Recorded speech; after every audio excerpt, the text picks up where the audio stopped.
The Nashville Predators may have bounced back from Tuesday's embarrassing loss to Vegas today with a 2-1 overtime victory over the Philadelphia Flyers, but may have suffered a loss at the end of the first period that could very well sink Nashville's playoff hopes just a week and a half into the month of February. In the final moments of the first period, Rasmus Ristolainen delivered what seemed like a routine hit on Filip Forsberg into the boards, and the franchise all-time leading goal scorer dropped immediately to the ice and made what looked like contact with his head on the ice.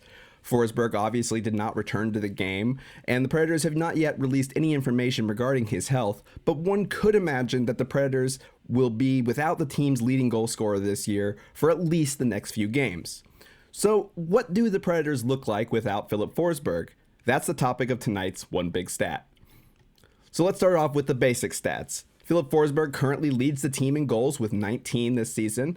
He's tied for the lead in points with 42 with Roman Josi, and has played in all 50 of Nashville's games.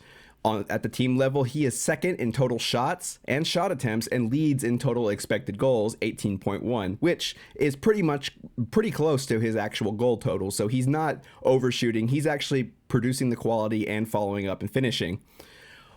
With Filip Forsberg on the ice, he has been on ice for 62 goals at all situations, which makes up about 45.6% of all the goals. So on nearly half of all of Nashville goals involve Filip Forsberg being on the ice in all situations.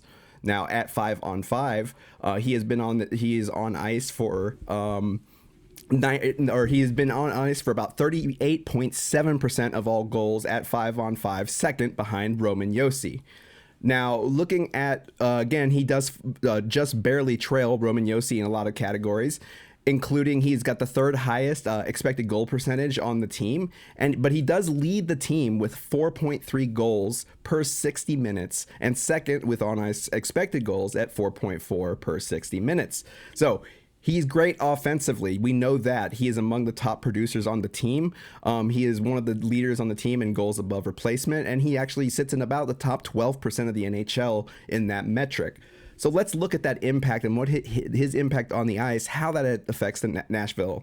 So again, we started with offense. Let's talk about offense at 5-on-5. These are statistics that are courtesy of hockeyviz.com, so make sure you check that out. With Filip Forsberg on the ice at 5-on-5 this season, Nashville averages 11% more offense and expected goals produced than league average, which is pretty impressive. Now, without Filip Forsberg, they are 2% below NHL average on offense. So there's a 13-point percentage difference that swings Nashville from a team that is below average to a pretty good amount, above the average. So Filip Forsberg obviously is a huge contributor on offense, but what about defense? Well, it does drop, but not very much.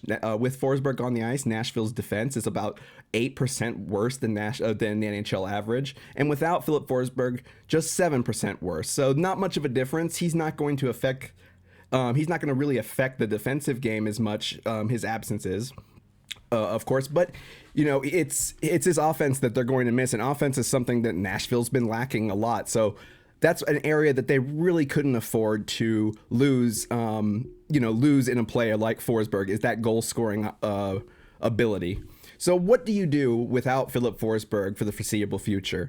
Now, again, most of this is all speculation regarding his health and the extent of his injury, but it would be a smart bet to say that Nashville probably won't have Filip Forsberg for a week or two, if not longer. So how do you replace Forsberg in this lineup, and especially on that top line, which has really thrived since adding Cody Glass? Well, obviously, I think one of the first choices we could all think of is Juuso Parssinen, who's having a really great rookie campaign. In fact, he's 7th among all rookies in points per game, which is pretty impressive. So Juuso Parssinen obviously is no stranger to playing on the top line. He's had a lot of experience up there, and I think he could work out pretty well playing alongside Duchesne and Cody Glass. Juuso Parssinen had an excellent game against Philadelphia, in a game that didn't seem like anybody had a really great game. He led all skaters on both teams with an 82% on-ice expected goal percentage, which was about 25 or 26% higher than any other player. We've seen how well he's done, and he's doing a lot of this performance playing on the fourth line with Colton Sissons and Cole Smith. So obviously he's getting that time in there with better players, but he's still producing when he's playing on the fourth line. So I think moving Juuso Parssinen might be an excellent choice. That'll also allow Tommy Novak to enter the lineup alongside Mark Jankowski, which I believe both of these guys have had pretty good seasons so far. So yeah, no matter what happens with Nashville and Philip Forsberg, there's going to be a lot of pressure on Coach John Hynes to do something. There's maybe not a less replaceable skater on this team than Philip Forsberg. There's a comparison with Roman Josi, and he also is a huge part of this offense, but I think Philip Forsberg provides that spark that Nashville needs, and unfortunately he just can't be there for these games, and they've got a tall task ahead of them to try and tread water or continue to add up points so they can continue their playoff push, but things aren't looking too great. And that's the topic of tonight's One Big Stat. Charlie?